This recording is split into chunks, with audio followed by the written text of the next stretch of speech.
A,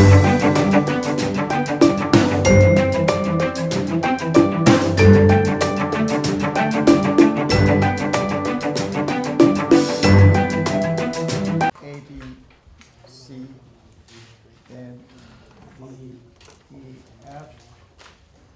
First thing first, many of you did not draw your free body diagram correctly. The free body diagram for the last time is when you remove all the support and replace them with appropriate forces. Some of you, because you are rushing it or you don't have time, I did not subtract point there, but the way you're drawing your free body diagram make you, most likely you make a mistake there.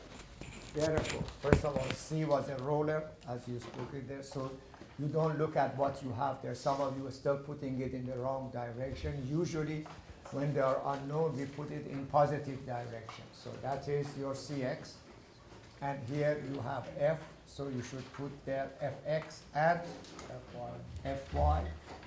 Many people even did not do step one. Step one is finding the reactions if possible. In this case, it is possible because you have one load at A. The load at A was 1,000 going in certain direction, which was a slope of 3, 4, 5. You break that into component. It's very easy. All you have to draw here now is its component, which is 800 going down and 600 going horizontally. Some people even have a little bit problem in what occasionally to break that into component. That's what it is acting. It is acting at point A. So that is your complete and free body diagram. You put all the dimension there in order not to make any mistake. Of course, the next step is to, this is 800, not 80. That's 800 and let me redo that. 800 pounds and 600 pounds. And then you take the moment, of course, about point F that everybody has done more or less correctly, sigma m, at or about point F equal to 0, which gives you 600 times 8 going opposite, 800 times this distance, which is 16, positive, and then you have Cx times plus, everything is in positive direction. Cx times 8 equal to 0. That gives you Cx equal to minus 2,200 pounds. That means that direction is incorrect. Then of course Fy, you don't have to calculate anything. Fy is equal to 800 pounds up because that's the only force you have. However, 600 going this way, 2,200 going that way, the way you write your sigma of x now equal to 0. You write it as it is. You write, that's why some people make a mistake and end up with the wrong number here. You put 600, you don't look at this number. This is the key for the second part as well. This is positive, and that is positive. So 600 plus Cx plus Fx equal to 0. But what's the value of Cx? The value of Cx is minus 2,200. So you put here minus 2,200, or you replace it with that one. Anyhow, Fx ends up to be plus because this goes to the other side, become plus 2,200 minus 600, or it becomes 1,600 pounds. Now notice you end up with this one. Some of you, you put here compression and you put there tension. Is that correct? Obviously not. The tension and compression is not a sign of the forces. These are external forces. These are not applying to any member, a particular member. This is not tension or compression here. Reaction cannot be tension or compression. Everybody understand what I'm saying? When you go inside the member and you cut the member, then the member can be in tension or in compression. Everybody see what I'm talking about? I mean, when you have a joint here, see, this force does not indicate any member being in tension or compression. These are the component of the external load. Everybody understand that? These forces are applied at this joint, at that joint. Those are external forces. Internal forces are the member forces in this member, this member, this member, etc. Everybody understands. Those have tension and compression scenario. Is that correct or not? Yes. So the next stage, it depends, but some of you started at F, some of you started at C, which you can't, because if you start at C, you have 3 unknown here. Is that correct or not? You can start either at A or at F. Choice is yours. So let's start at F, for example. You look at the F, because this is the simplest. You write in your quiz or whatever you do, joint F or three-body diagram of joint F. Then you just draw what you have there. Externally, you have here 1,600 pounds going this way. You have already externally 800 pounds is going that way. Member. There are 2 members there being cut. Member FE, so this is F. So you put here a force here. Obviously, this is so simple that some of you didn't do, but that I accepted from you. This force, which is force in member FC, I'm sorry, must be equal to 800. This is going up, this must be going down. Also, this is going to the right, this is going to the left, so this is force in member EF. Also must be going equal to 1,600. It's not minus 600. In this direction is 600, in that direction it also is 1,600. The sum is equal to 0, but that indicates the member EF is in tension, not in compression. Why? Because this force is going away and this force is going away, so both those members are in tension. So what you should have done really is here, put here 1,600 tension. I asked you, many of you didn't do that. 800 tension. Is that correct or not? Okay. Then you can go now to joint C, or you can go to joint A. Is that correct or not? Depends what you did. Some of you went to joint A, some of you, so all of them are acceptable. Different route you can choose. So let's say that we want to go to joint A, for example. So let's draw the joint A before we go to the other one. There are many ways of doing this problem. So joint A, we go to joint A. This is joint A. Again, we have here 600 going like that, pound, and we have 800 pound there. Then again, we don't decide ahead of time which way they go. Now, here we go, a force here, which is force in member AB. And then we have a force going like that, F in member AB.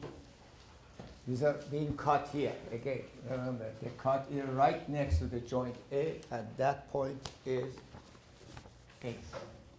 Now here, many people have problem with this one. This has a slope. The slope is how much? Look at it. The slope is 4 run and 8 rise. It's very simple. Many people have to do geometry, this and that. I even mentioned it in class. I said, be careful. It's not 8, 8. It's not 45 degrees. It is 4 and 8, which is not 30 degrees. Yes? The slope is 2 to 1. Yes or no? That's all you need. So the slope of this line, every one of them, are 2, other way around. 1 run and 2 rise. Is that correct or not? 4, 8. That's all you need. Of course, this one becomes a square root of 5. Or some of you put 4, 8, and 8 something. That's all acceptable. Is that correct? Or as long as you follow this rule, you should be okay. Then we go to this member, so you put that 1 here, 2 there. So you write sigma Fy first, because you have that simpler. Sigma Fy is equal to minus 800 plus 2 over the square root of 5, 2 over the square root of 5, because that's how much vertical force you have, of FAD equal to 0. Look how simple it is. If you have done your problem, your homework properly and followed the rule, you probably would have got, many of you got, of course, 15 and above. But many of you also have problem as usual. And since it is plus, therefore it is in tension. Yes, sir. Then you write sigma of x equal to, you have 600 going this way. Then you have plus FAB going to the right. Then you have 1 over square root of 5 of 894, which is this force. As you see, all three numbers are positive. So must be FAB must be incorrect. Is that correct? So you calculate FAB. So FAB ends up to be equal to minus 1,000 pound. Therefore, it is in compression, and so on and so forth. So we got this one at 1,000 compression. We got this one 809 for tension, and so on. So notice I can go to point D, or I can go to point C. So I don't want to do any more, but I put the answer here. Let's go to point C. Everybody understand that? We go to point C, see what we have at C. This is joint C. And I stop there because it doesn't make sense to do any more of that. If you understood what I'm doing here, the rest is also the same thing. But remember what happened at joint C now. At joint C, you have here externally, now put it in the right direction. You have 200 force going to the left. This member is in tension. Therefore, inside this member, you have already 800 pound going horizontally. And then you have two member, both you should put it in tension. One is going this way, in this direction, which is FCB. And the other one is going like that, FCE. Again, the slope is 1 wrong and 2 right, which is very simple to solve. Everybody understand what I'm saying? And then there are many mistakes here and there about them. So you calculate those. So I put the answer here for you to check it at home if you want. So this is at C, when you solve at C, this becomes 1800 compression. This becomes 894 compression. Both of them ends up compression, both of them reverse. And when you go down to this one, so you see this is 1,000 compression, comes toward B. This is 1,800 goes toward B. The other two, this one become 894 tension, and this become 894 compression, and this one become 800 tension.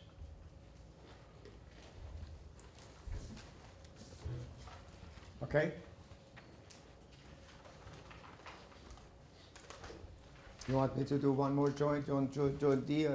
We have lots of discussion to follow still, so that should be okay. Yes? All right. Now, let's move on. Now, the question that I want to finish, because there is a little bit discussion left from to the wedges, because some people ask me about the wedges. There is a question or two.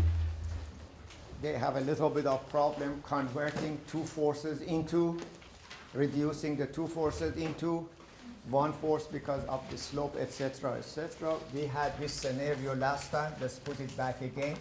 So we have this scenario. The beam analysis was done, so let's finish with the beam because I calculated all the reaction. Let's go to the wedge only because that's the part that is left. Remember, the wedge that I was drawing was something like that, and I discussed it with you what happened there. We had this force was unknown, force P was unknown, so let's put it in color. So force P is unknown.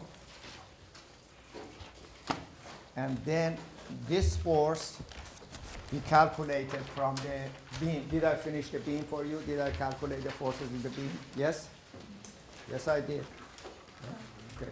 So what was the normal force here? The normal force here, I just want to see whether you remember that. The normal force was here, was equal to 6 kilonewton. The shear force was 25% of that one, or 1.5 kilonewton. So this was the result that we got from the beam, because you have similar question in one of your homework or two of your homework. Yes? Then we come to this direction here, which was at 15 degrees. This was 15 degree slope. That's the slope of the wedge.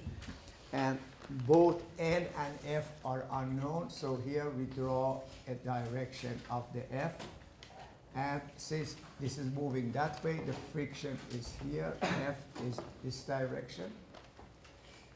And I showed you that last time what we are going to do. We are reducing these two because now you can leave it at that, use sigma fx and sigma fy. Everybody understand that. Some people are afraid of reducing it to 1 because they're afraid they are making a mistake, so they leave it up like that. There is nothing wrong with that, except you have to write some math and there is possibility of error. Why?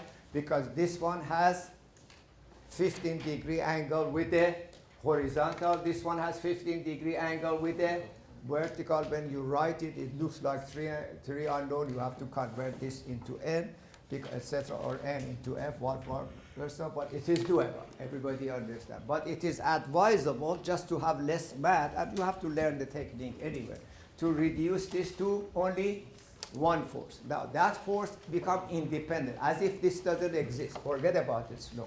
You see, this is your triangle. This is the triangle. Are you listening or not? Please put your quiz aside.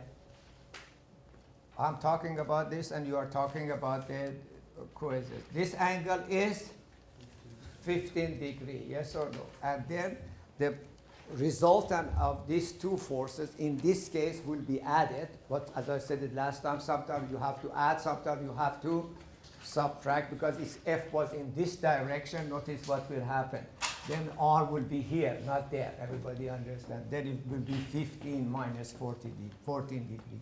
We found out that the R should be here. R is the resultant of N and F, and that angle was equal to 14 degrees, yes or no? So 14 degrees, therefore I don't need N anymore, and I don't need F anymore. All I have here, a force R with the angle of how much? 14 plus 15 degree, or angle of 29 degree. Everybody understand, with the vertical. Now, here is why there is a procedure. I don't know whether you have noticed or not, or have you looked at the solution manual or not, or look some of the example in the book or not. In many examples, they are using the sine rule and cosine rule. I do not recommend it, as I did not recommend it at the beginning. Notice this is very simple case. This is sigma fx and sigma fy equal to 0. As soon as you write sigma fy equal to 0, look what happened. Sigma fy equal to 0, you write minus 6 kilonewton, and then plus r cosine of 29 degrees. That's all I'm saying. The math becomes much simpler than having two forces there. So it becomes equal to 0, or r become equal to, or r become equal to 6.86 kilonewton. The r is the resultant of N and F. That's it. As soon as you have that, you see how simple the problem is. You can write sigma fx to find the p. Is that correct or not? Sigma fx equal to 0. You write that one equal to 0. So you have here 1.5 going to the right. Then here you have r, which is 6.86, times sine of 29 degrees. This is cosine, this is the sine. Going to the right is positive. Minus p equal to 0, or p equal to 4.83 kilonewton. Notice I solved this problem using sigma fx and sigma, which is the equilibrium equation. Now, in the book, for this problem and several of your other problems, they use the technique of sine rule and cosine rule. Now, I'm going to show you, because some of you may like that method, or you don't. I know you don't. I don't. But however, if you like it, that's what you have to do. This is in angle, so this should be in angle as well. Everybody understand that. Otherwise, it doesn't work, because you cannot leave it like that. So then, first you have to bring this into this R. So this is another R. Let's call this one R1. Everybody understand that. And that angle is how much? We already calculated that. That angle was, that was the same angle here. Remember, this was 15 degrees plus 14 degrees, because the mu is the same. Is that if mu is different from this side to that side, that will change. Therefore, this changes to 1 here with the angle of the phi, which was 14 degrees. Yes or no? Then instead of this, these are the alternative. This is the alternative. First, alternative methods. First, phi is the same. For phi is 14 degree. That's why I draw that one in 14 degree. Then I say, calculate R1. R1 is equal to a square root of 6 square plus 1.5 square. Remember, this was 6 and this was, oh, it still is there. This was 6 kilonewton and this was 1.5 kilonewton. So you calculate R1. R1 becomes equal to 6.19 kilonewton. Now you have three forces. P, R1, and R. Everybody understands. And these are become a triangle, yes or no? And the triangle rules that follow. You can draw it any way you want. One rule is this. Draw the P here. So this is P is unknown because that's horizontal. Then draw the R1 there. So you draw R1 there. Now you have to calculate what's the R1. R1 with the vertical is 14 degree because this is 14 degree. This P is 14 degree.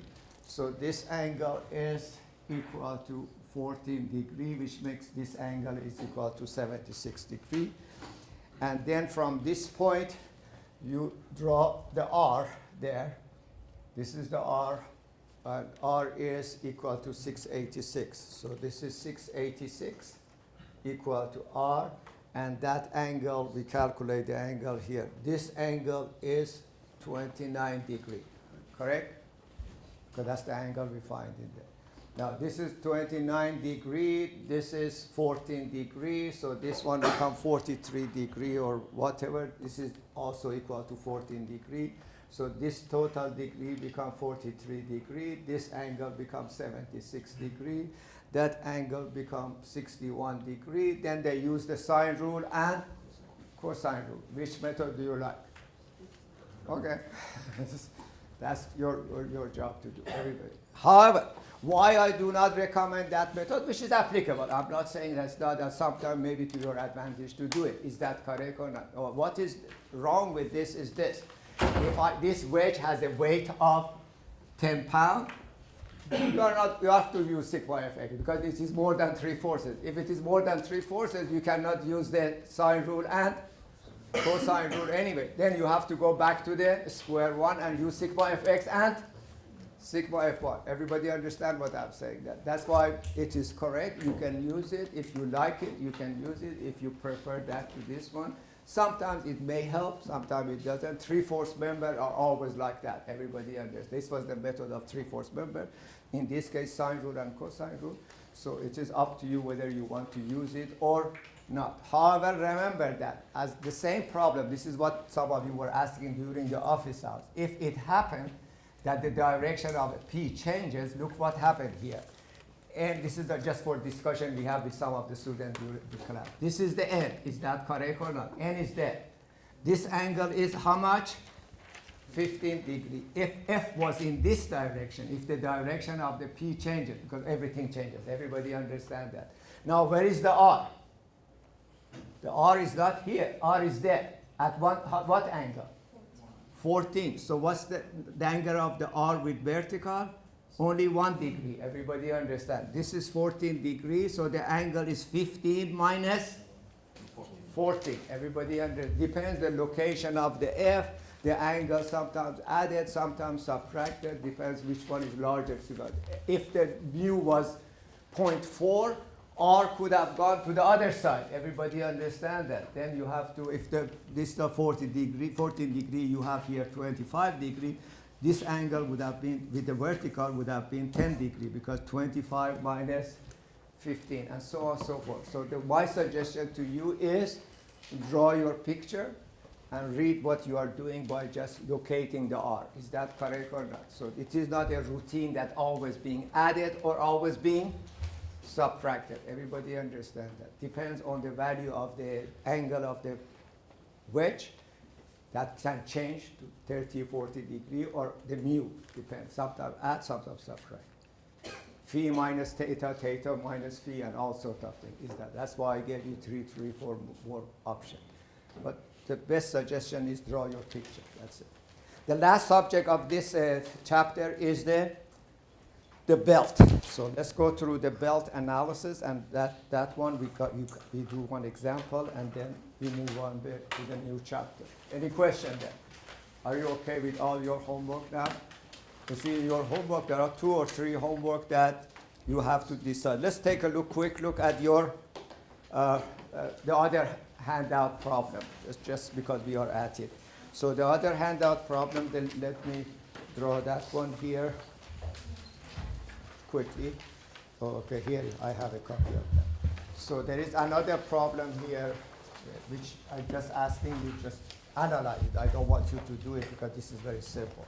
Here there is a block of A sitting next to the block of B. These are all in contact. And this is block of C. And they are all sitting on a surface which has friction. They are all in contact with each other. And then you are putting force P, and there are weight here associated. This is 600 pound, this is 150 pound, and this one is 500 pound. They ask you to calculate the value of the P for impending motion. What's going to happen here? Did you do that problem? No? I hope you did your homework though. What's the possibility of motion here if these 3 boxes, look, this box is too heavy, yes or no? There is a possibility when I put this P, the contact here, they do not slip on each other. All 3 move together, yes or no, which act as one piece. The total weight is 1,250, is that correct, or whatever this is, 600, 650, 1,250. You have a normal force, you have friction force, you find it. Is that correct or not? Yes? What's the other option? Is there any other possibility? Any other motion you see here? What? That's right. Box A is too heavy, it stays in place, and you push this one, box B wants to go up. Is that correct or not? When you assume that, you have to assume that is separated from ground, even if it's at epsilon. So the contact will be here, the contact will be there, but you have 2, there is a slippage here between box, this is A, this is B. The slippage is between box B and C. So you have one wedge here, the angle is given, you draw free body diagram of this one, the weight is given. Of course, there is a friction here on this side and normal force. There is a friction and normal force there. There is nothing on the ground because it's already an epsilon separated from the ground.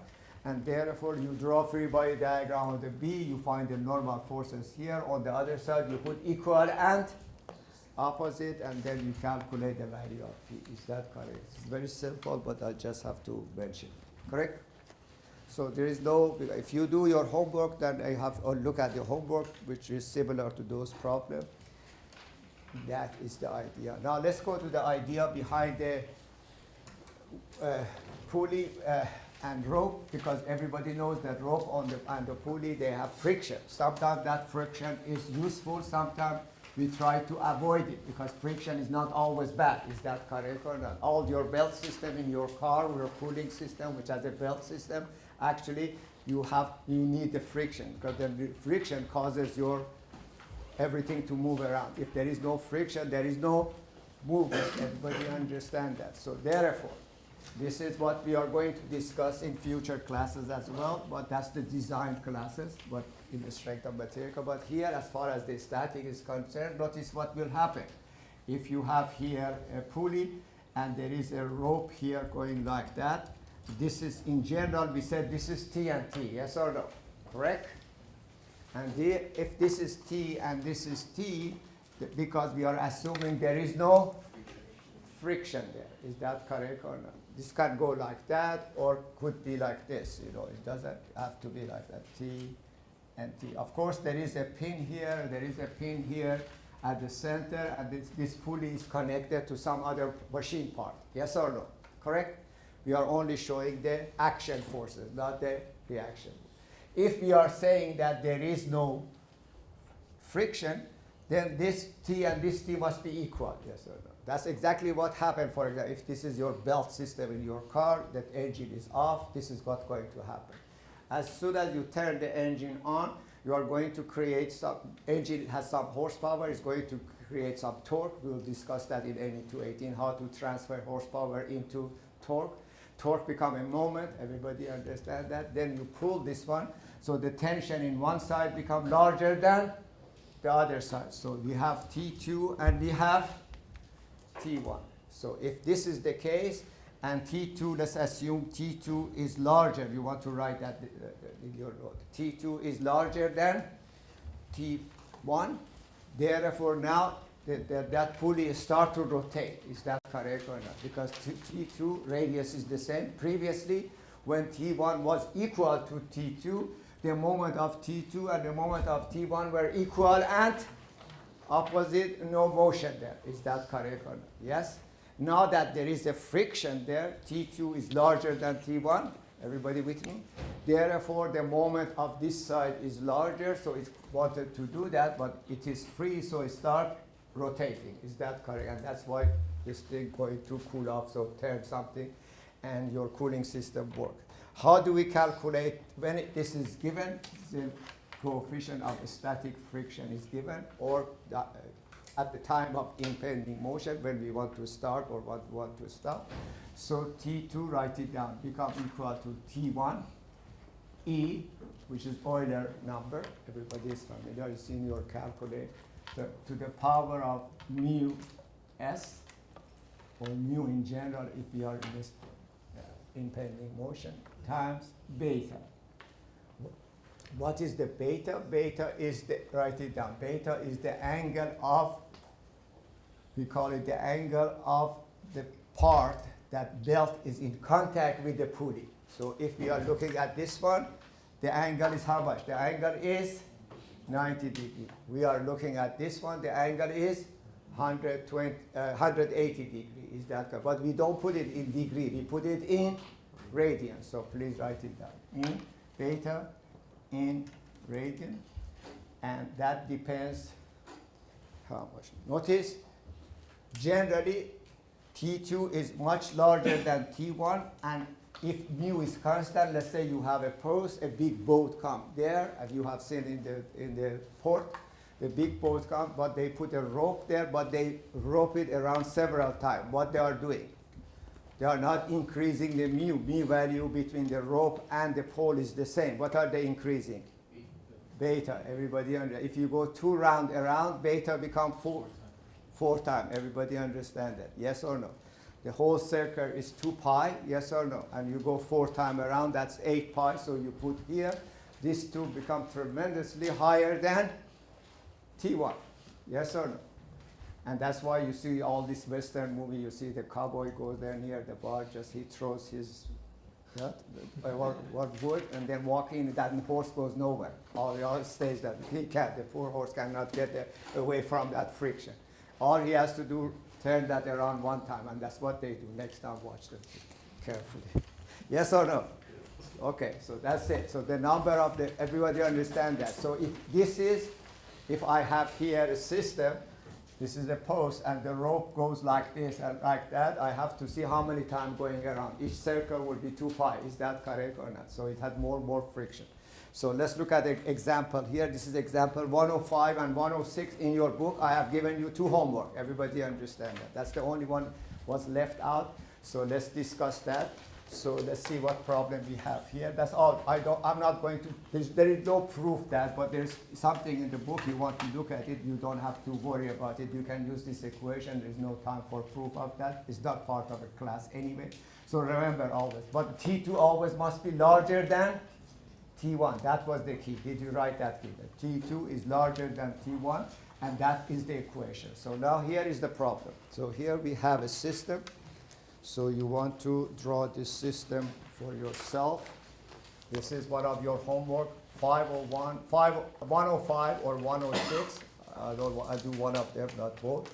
So let's say that here is a pulley. There is a rope here, and here is another pulley, and that rope goes there. Let me draw the circle first, that's easier.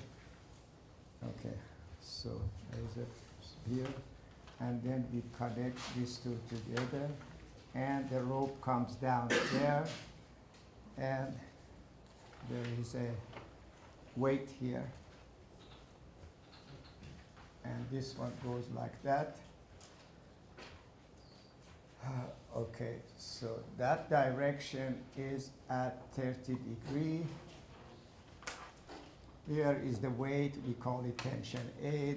There is a, let's call it, there is a weight, I can call it tension D. I think I call that tension D. It could be weight there, could be a weight there.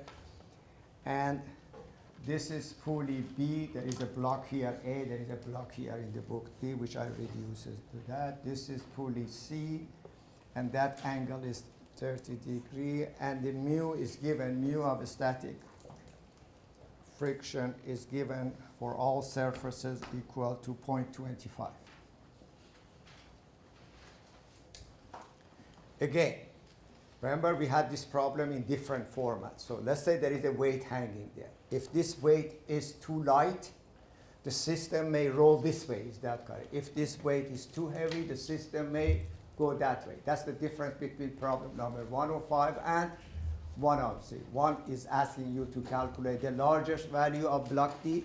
One is calculating, find the smallest value of block D. But both problems are the same principle. Everybody understand that? Yes, because there are both blocks. I don't know which one we want. Let's say that we want to find the largest. So if I want to calculate the largest value, which is problem number 106. So we are calculating largest value of D or TB. That means this is heavy enough to push everything on the other side. Now remember, if there was no friction, the tension in all cable would have been the same. Remember that. But that's not the case. This case has the friction in it. And the friction is what you see there. Is that correct or not? Yes? Now, we have to first decide which way the movement is. Where is the movement? You have to write it down. This is the movement. Is that correct or not? Yes? So the friction would be against the motion, yes or no? Correct? So if I draw free body diagram of the B, which will be something like that. This is TA, and this is TB. Which one is larger, TB or TA? Because it's moving that way, yes or no? The friction must be this way, yes? The friction plus TA must be equal to TB. We don't need to calculate the friction. We all need a tension in the cable. That's all you are concerned about. Is that correct or not? Yes? Movement in this direction, friction is opposite. So friction is over there. So whatever friction I have between these two must be added to TA to become equal to TB. If there is a friction, I need more force to put it. Is that correct or not? If this is 100 pounds and this will be 100 something, is that correct? That's all you have to know. Is that correct or not? Yes?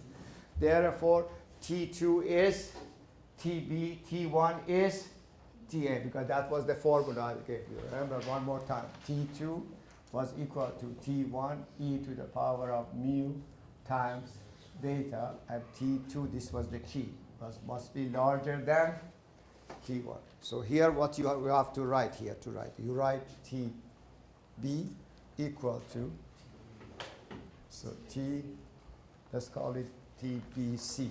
So this is TBC, which is from between here to TBC. This is TA. TBC equal to TA. TA was given equal to the weight of A was given equal to 50, or the mass of A was given 50 kilogram.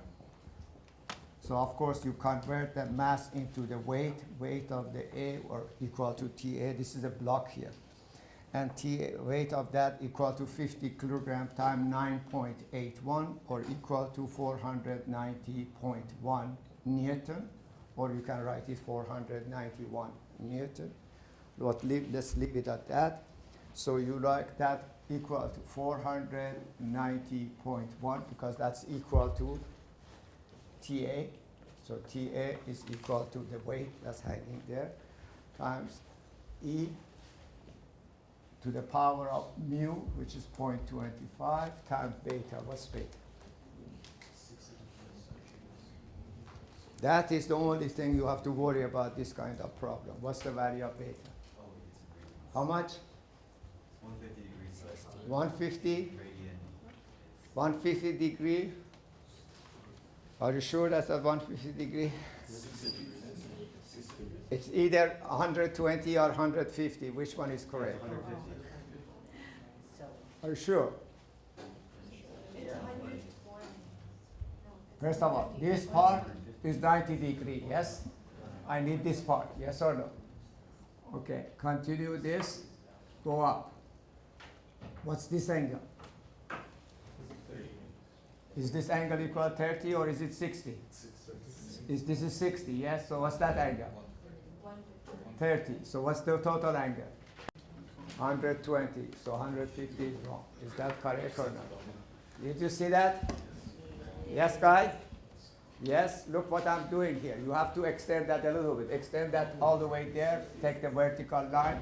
In this triangle, if this is 30 degree, that angle must be 60 degree. That's the right triangle. Everybody see that? Yes?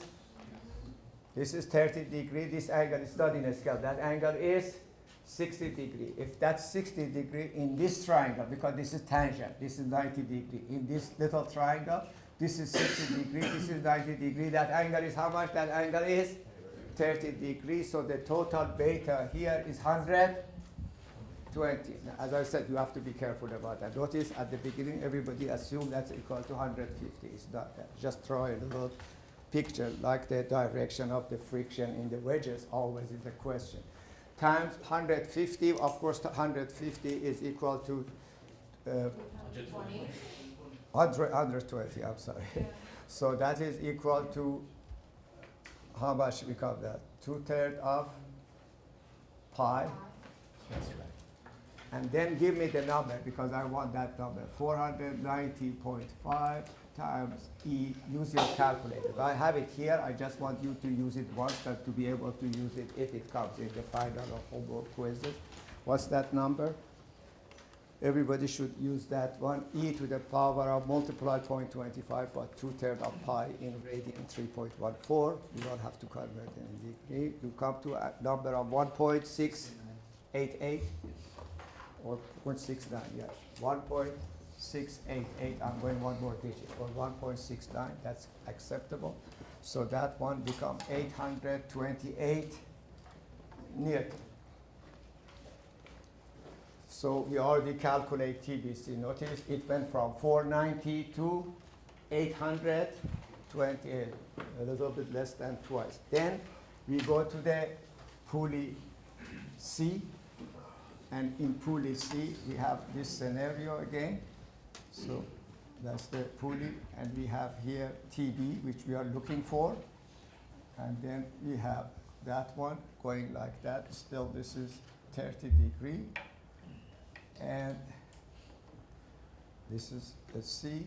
Now this is TCB, but TCB must be equal and opposite. That's 828 Newton.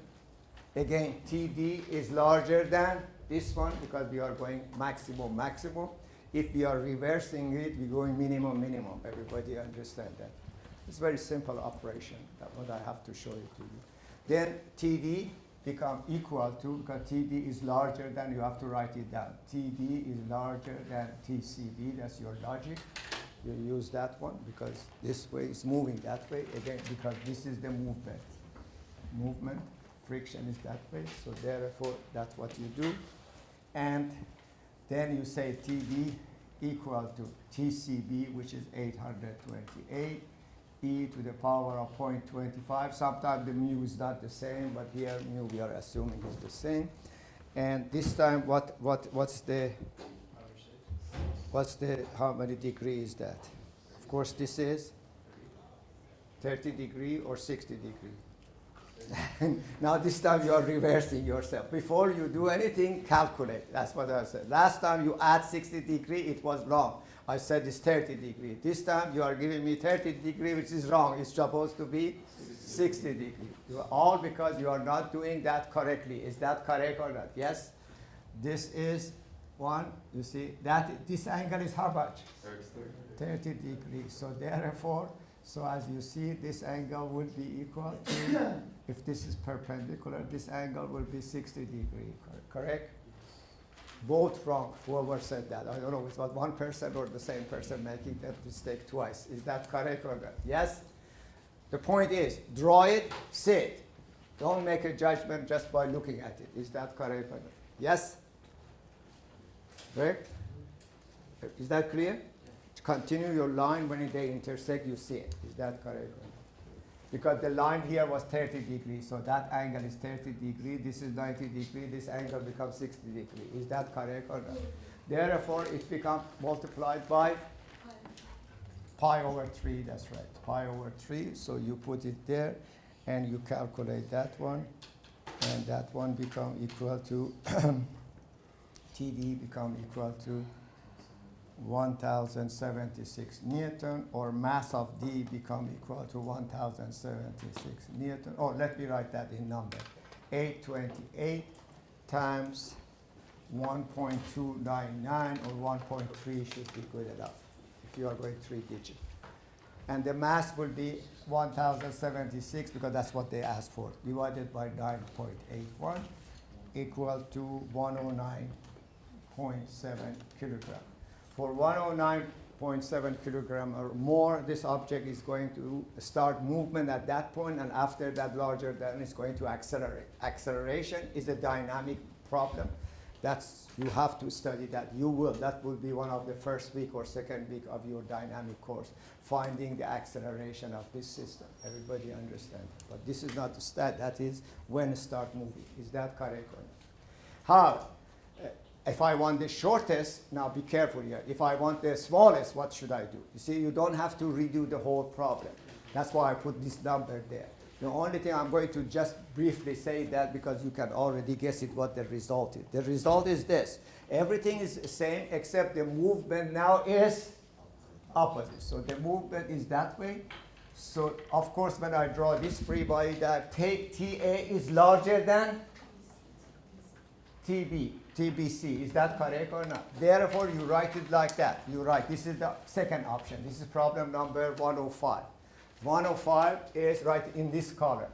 Finding the smallest value of D, which is another problem, not the same problem. All this is the same. This is the same. Nothing has changed. The direction of movement, you decide which way it moves. Is that correct or not? Yes?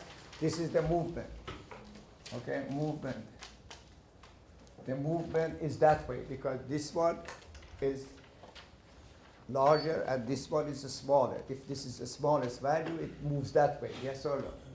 That was the key. In this case, TA is larger than TB. Then when you write this equation, you don't have to rewrite it. Everything is remain the same except this changes location. Everybody understands. So you write 490.5 equal to TBC times 1.688. Everybody see what I just changed the location of the two forces. Everybody understand that? Yes?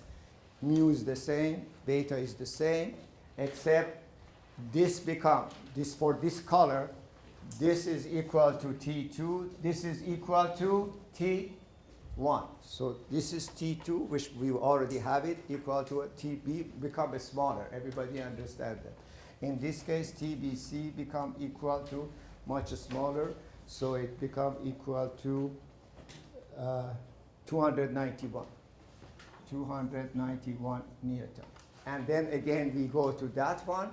You cross this one, or you derive. This one again is 291. The picture is all the same. Again, the location changes. This TD should be less than 291. Is that correct or not? Therefore, you write 291 is equal to TD. I did both problems because it's so easy. Multiplied by 1.299 because that doesn't change. You just make a location, change the location of the T2 and T1. Is that understood? Yes or no? It's a very simple problem. Everybody did follow what I did here? Yes or no? Yeah. Correct? As I said, it's very simple, and therefore TD become equal to this time. TD become, I have the number there. TD become equal to 223.7. TD become equal to 3.7 Newton or 224, that's correct. And M become equal to 22.8 kilogram. Now, less than this, movement is to the top, going that way, yes? Less than this or this equal to that less, point A is moving down. For the other number, which was 109 or 110 kilogram, is going to go that way. Now, if this weight is anywhere in between, let's say 50 kilograms, 60 kilograms, 70 kilograms, etc., the system would be in. So sometimes they state the problem that they give you the weight of TD. Remember that when you're looking at your homework, I'm sure some of you already have, they give you the value of TD and they say it's determining whether this is in equilibrium or not, which you can do almost the same thing. Is that correct or not? But there are 2-3 questions, as I said, can be asked. Largest, smallest. You see some of those numbers, 52 problem that I gave you, the wedges. Sometimes they ask you for the largest value of the P. Sometimes they are asking you for smallest value of the P. Depends which motion you have there. So you decide based on that. Make sense? Correct? All right. Now we have 20 minutes to go through chapter 5, which is the fun started there. Now I have it. Yeah. Any question? Yeah. Any question? So we are done. Your homework is due on Thursday, but I'm going to give you your homework for next 2 chapters actually on Thursday, because we have chapter 5 and we have chapter 9. They are somehow related to each other. Many people have problem understanding the concept of centroid. I made a big fuss about it this morning. I asked even any 218 student if they have any problem there. Some of them do come to this class. I don't see any of them. They are afraid to come because they are afraid that I see them here. So, but really they need to go over that one more time. So I want you to understand that system. Now, the way I teach you the centroid, I want you to be very careful. I changed the idea a little bit in order for you to get the principle behind it, which is very important. What we are doing that to achieve a centroid of a picture, which is an area. So we want to calculate the centroid of area. And how do we do that? And what principle is behind it? The principle actually we already covered. Remember the 3 children standing on a raft? Remember that? Which I said to you, that's the principle of centroid. That's basically the same idea. That's why I'm going to change every problem which is in the book into that format for you to see what we are going to do. So this is the problem on hand. Please write it down. So we are going now to the subject of centroid of an object. I will tell you later on what that object should look like in a minute. And in general, what's the meaning of the centroid and how to achieve to that goal. In order to do that, I would like you to draw the following picture, every one of you, into your notebook.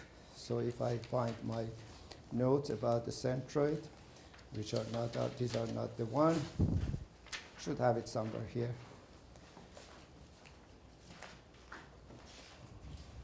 Okay, here we go. Okay, notice I'm going to change, for the first time, I'm going to change the direction of the X and Y and Z. So I'm going to put here these X's, but I'm going to call them differently just for the purpose of discussion here. This is the X-axis. We never had X here. This is the Y-axis. This is the Z-axis. It still follows the right-hand rule. Is that correct or not? Then I'm going to put here a plate. Draw a plate here, sitting on this horizontal plane. It has and this, it has the 16-inch by 4 inches dimension, sitting on horizontal floor. And then there is another plate here, which is, this should go like that. Another plate here, which is 12 inches. I hope this is parallel. 12 inches by 4 inches. Then there is another plate here. Again, this is parallel to Z. I hope that's parallel to Z. go a little bit further, X. And here is 12 inches by 4 inches. So these are the three plates. They are sitting in this format on the horizontal surface. And let's call this one plate A, plate B, and plate C, or plate 1, 2, 3. They're all made of the same material. Write it down. This is very important. They're all made of the same material. They all have the same thickness. Let's say the thickness of the plate for all three of them are 1 inch. Notice I'm showing you the top surface. They have a thickness here. They are still like any other, like this book, they have a thickness here. Is that correct or not? The thickness is 1 inch for purpose of this object. Notice this area is 16 by 4 is 64. Is that correct or not? Time 1 inch, so it is 64 cubic inch of material. Depend what material it is. Let's assume a unit density for all this material to be 1 pound per inch cubic. 1 inch cubic, 1 inch by 1 inch by 1 inch of this material is 1 pound. Okay? Now, what's the weight of plate A? What's the weight of plate A? 64 pounds. Everybody understand what you're, because it is the volume is 16 by 4. Is that correct or not? It's 64 times 1 inch. So it is 64 cubic inch. 1 pound per cubic inch, so it is 64. Notice what I did here. What I'm doing here, the weight is exactly the same as the area. Everybody understand what I'm doing there. But however, I put the weight. Where should I put the weight? Where, this is the three children standing on the raft. This is your raft and the tree. What is the weight of that one? Everybody knows what is the centroid of a rectangular, right at the middle, yes or no? So I put here at the center of the plate A, this is centroid 1, I put here a weight of how much? You said 64 pounds. Is that correct or not? Notice the weight of A is equal to 16 by 4 times 1 cubic inch. This is inch, so 64 inch, multiplied by density, which is 1 pound per inch cubic. Therefore, that's what we got, 64 pounds of force sitting at the middle. It's obvious what we are going to do for the second one. What's the weight of plate B? The weight of the plate B is 4 times 12. Is that correct or not? It is 48. Where should I put it? At the center of that plate, or is we are putting here 48. Is that correct or not? And this one, of course, is 12 times 4 is 40, but this one goes at the center of that plate. So it is center 2, center 3. Is that correct or not? 60, this is also 48. Now, what's the idea? So write it down here in your note. WB, the same format, we don't have to do it. It becomes 48 pounds. WC also is equal to 40 pounds using the same procedure.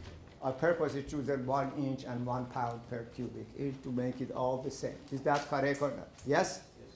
Now, what's the idea of the centroid of these three masses or three weights? Is find one person or one, like a raft, replacing these three. Is that correct or not? So the idea is this.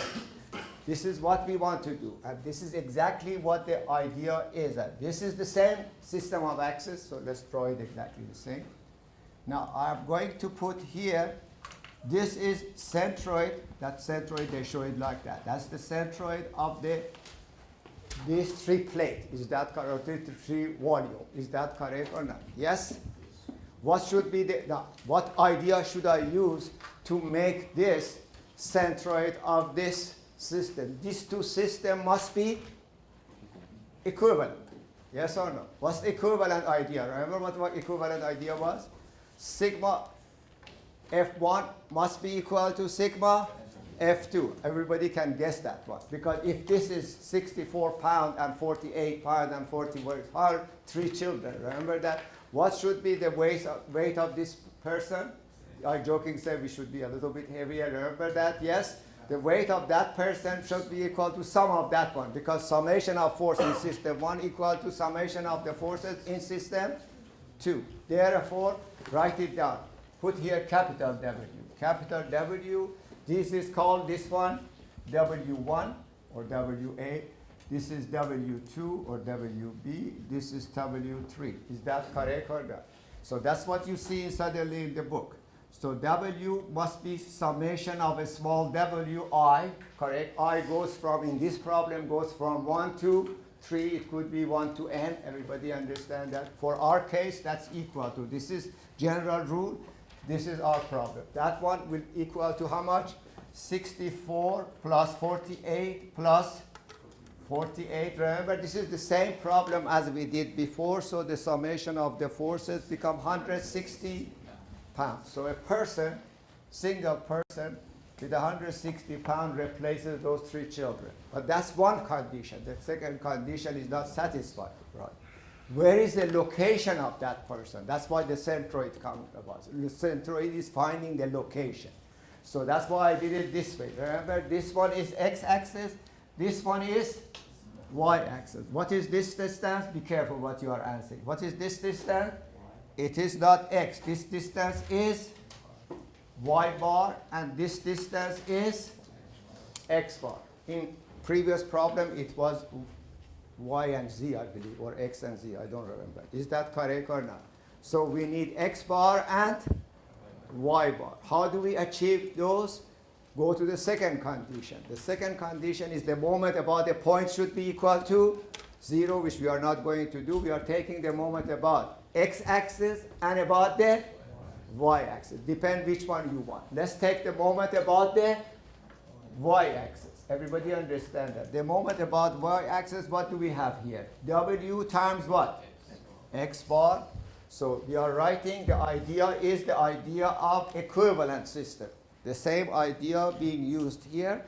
I am writing the moment of this system about y-axis equal to the moment of this system about the y-axis. But notice this distance. This is W1. Let's call this distance equal to that is x. This is parallel to x. W1, x1. Is that correct or not? Yes? That is W2 times x2, that is W3 times x3. Is that correct or not? The distances. Now, why I'm calling this x1 and x2? Because you are taking moment. Everybody understand that. This is something going to be forgotten by everybody. That's why I was fussing about this morning. Everybody calculating x bar and y bar for the profile of the section of a beam or a column. But I asked them, what are you doing? Only one person answered me about 50%. He said we are calculating the moment. We are calculating the Q. Everybody else, we said we are multiplying x by y or multiplying y by x. So why? What are you doing? Nobody can answer that. This is the key for future. Remember this operation. Don't go to the recipe. Look what I'm asking you to do. The moment, here the summation of the forces 1 equal to summation of forces 2. Yes or no? The second one, take the moment of all these forces about the y-axis. Yes or no? So let's see what we get there. There we get capital W, correct, which is summation of W time what? Time, look, put your hand here, time x bar equal to what? What's the moment of that one? I put number afterward. Let's go by the formula. W1 times x1. Very good. W1 x1. Oops, sorry. Plus what? W2 x2. But x2 is not 6. x2 is distance from the y-axis. Yes or no? I'm taking moment of that force about y-axis. Remember that. Remember again, that's the key. I need this distance. Is that correct or not? So W2 times x2 plus W3 times x3. What's x3? x3 is all these distances up to that point. The x or y coordinate of this, that's what I'm using there. W3 x3 or more if you have. So you get the x bar equal to summation of wi xi divided by summation of w, because that's what summation of w. That's what suddenly you see in the book. But what is the numerator? What is the numerator? Don't tell me it is x times w. What's the numerator? No, the numerator. Denominator is total weight. What's the numerator?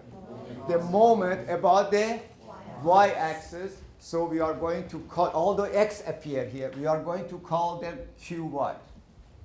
Q is the moment of this forces with respect to y-axis. Agreed or not? Yes?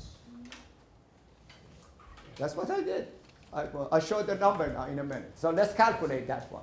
So I don't have the value of x bar, yes or no? So what should I put? What's the moment of that? This one was how much? This one was 160 pounds, yes or no? 60 pounds times x bar, 160 pounds, I'm sorry, times x bar equal to the moment of this one about y-axis. It's equal to 64 times what? 64 times, this is 4 inches, times 2. 64 times 2 plus moment of this one about y-axis, which is what? 48 times what? Be careful here. 4 plus 6 is 10, not 6. Is that correct? Times 10. 48 times 10. And finally, 48 times what? 48 times 18. 12, 4, 16, and 2, 18. Absolutely. So this one, x bar, become equal to summation of wi, xi, which are these, which are all the q's. These are all the q's about the y-axis. Taking moment about the y-axis. Yes or no? Correct? Divided by sum of that. So that number you can calculate. Don't worry about it. I have it here. So x bar become 1,472. 1,472. What's the unit? Pound, inch. So the pound, inch, divided by 160 pounds. So the answer will be in inch, as exactly what you want. So therefore, the answer will be 9.2 inches. Now, if I want, now I don't have to do this. If I want to calculate y bar, what should I do? I should take the moment about the x-axis. Now that's all. I'm not going to prove that again, but that's I put suddenly the equation in front of that. So y bar become equal to what? The y bar becomes summation of wi times what this time? Times yi divided by summation of w. That's it. That's all you need. Is that correct or not? Yes? Yeah, that's okay. But this one, what should I call this one? This is not qy. This is q. This is in reverse. Student make a mistake. When you are using x, actually it is qy. When you are using y, it is qx. It is in reverse. So these are qx. Now, in chapter 6 of ME 218, we are designing this morning. We are finding the shear stress in a very complex beam. And I'm asking you calculate Q of a surface about that certain axis, and everybody panic as if they never heard it. That's what you heard it. Everybody understand that. This is now at the end of ME 218, and people cannot understand what the Q is. Everybody understand it. Although those who were in my static class, immediately they said, your Q, that's the Q you were fussing so much about it. Is that correct or not? This is the Q moment about x-axis, moment about the y-axis. Now, what happened here, which it is quite disturbing to a student, is this. Now I'm changing this problem to this problem. This probably some of you have taken static, or if you have seen this in physics, you understand what I'm talking about. What happens here is this. Suddenly you see this picture in your homework. I will give you homework assignment next time. This is x, this is y. Then you see this system there. This is 16 inch by 4 inch. This is 12 inch by 4 inch. This is 12 inch by 4 inch. They ask you to calculate the centroid of this plate. Yes? Did we already do it? You see that? That's the same problem. Everybody understand. The problem is this. Now, what I did here, I want you to understand. This x bar and y bar are related to the w because I used the weight, I took the moment of the weight. What is disturbing for a student is this. From now on, we do not need to use w. We can use area instead of w. Why? If, write it down, if the plate is made, if these three plates, this is very important, is made of the same material with the same thickness, then area represents the weight, yes or no? Look what I did here. You did not realize that. What's the area of this plate? What's the area of this plate? 4 times 6. What's the weight? Area of this plate, 48. Weight. So if the material, because you see, you have a W here, we have a W. Each W is equal to, remember, each W is equal to area times thickness times rho. Yes or no? If T and rho is the same for all the plate, we are going to be eliminated from numerator and it's going to be eliminated from denominator. Yes or no? As you see, forget about the pound. Instead of the pound, put here 64 square inch, 48 square inch, and 48 is that the same thing will be achieved? Yes or no? Correct?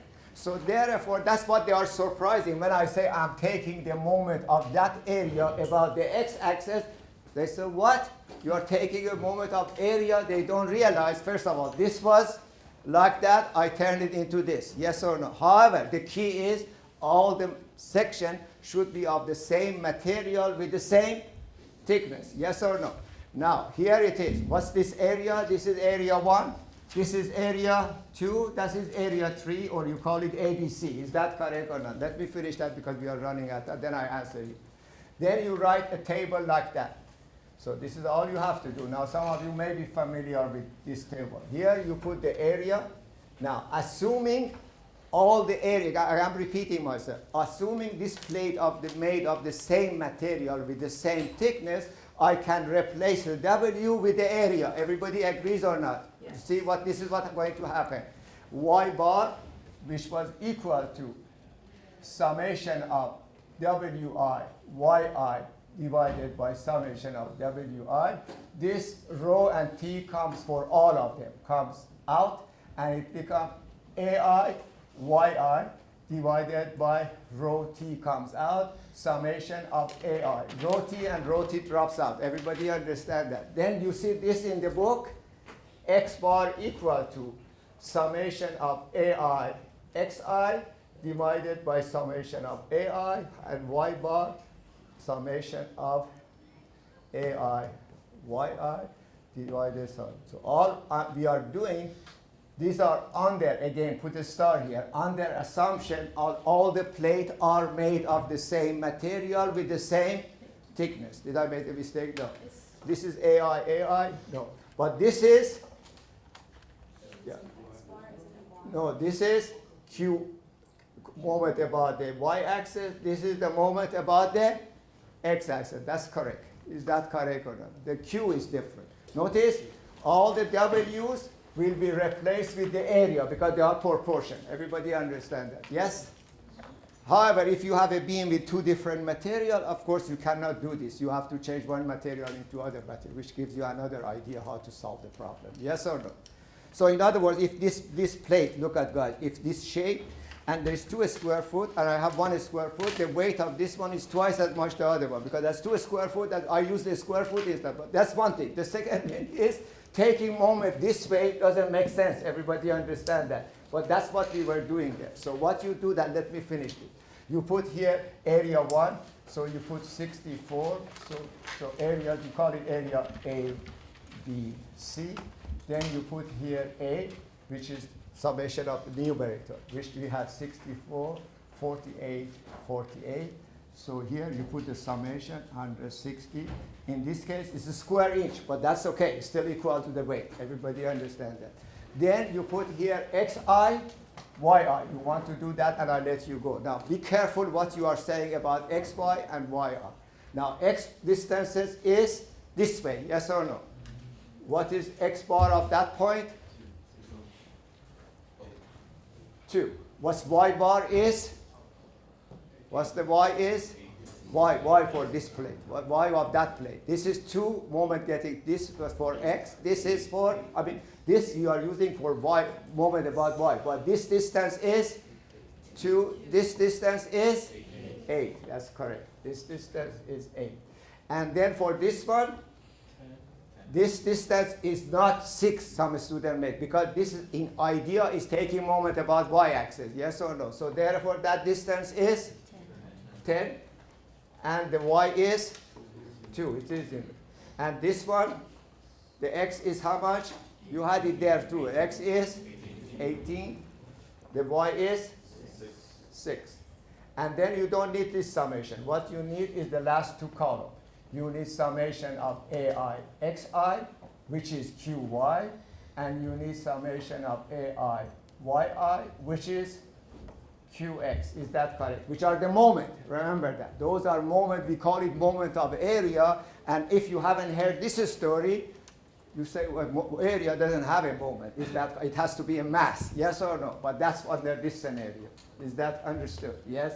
The same material, the same thickness. So therefore, these are the moments. Actually, all you have to do, fill out the table. So let me fill out the table. Then I answer your question. This is xi, so this is 128. This one become 512. This one become 480.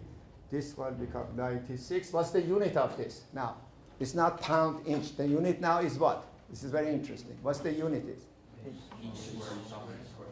You look at here, area times distance. You see, that's what the problem is. Area, you see the weight has gone, changed to the area. So it is inch to the power of 3 or millimeter to the power of 3. So look at this. This is inch to the power of 2. This is inch, this is inch, this is inch to the power of 3, and so on and so forth. And this one is 864, and this is 288. Now, and this one, it got 1472.